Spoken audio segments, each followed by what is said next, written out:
ఈరోజు మా కులాలకి, మా వర్గాలకి, మా బాధిత ప్రజలకు జరుగుతున్న అన్యాయాన్ని మేము ప్రతిఘటిస్తుంటే కనీసం రాజకీయ పార్టీల నుంచి కనీస స్పందన కరువైంది.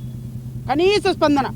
నేను అడుగుతున్న ప్రతిపక్ష పార్టీ జగన్మోహన్ రెడ్డిని అడుగుతున్నా, మీరు ఈరోజు క్రైస్తవ సంఘానికి క్రైస్తవుల ఓట్లన్నీ కూడా, ఈరోజు దళితుల ఓట్లన్నీ కూడా 40% ఓటింగ్ తీసుకున్నటువంటి మీరు ఆ సంఘాల్లో జరుగుతున్నటువంటి వ్యక్తులకు వస్తున్నటువంటి కష్టం మీద ఎందుకు స్పందించటం లేదు? ఎందుకు స్పందించటం లేదండి? మీరు దళిత క్రైస్తవుల సమస్యల మీద మీకు అవసరం లేదా? ఒక నలుగురిని ఢిల్లీ పంపించేశారా? ఆ నలుగురు మళ్ళీ అక్కడ ఒక లెటర్ రాసి వెనక్కి వచ్చేస్తారా? భారతీయ జనతా పార్టీని 1950 ఆర్డర్ తీయమని మీరు అడగరా? మీకు దళితుల ఓట్లు, క్రైస్తవుల ఓట్లు అవసరం లేదా?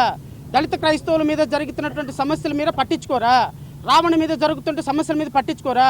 ప్రజాస్వామ్యం మీద దాడి జరుగుతుంటే పట్టించుకోరా? ఈరోజు రావణ మీద దాడి జరిగింది దేనికోసం? ప్రతిపక్షాల మీద మాట్లాడినందుకు, పాలకపక్షం మీద మాట్లాడినందుకు రావణ మీద దాడి జరుగుతుంది, శ్రవణ మీద దాడి జరుగుతుంది. మీరేం స్పందించరు?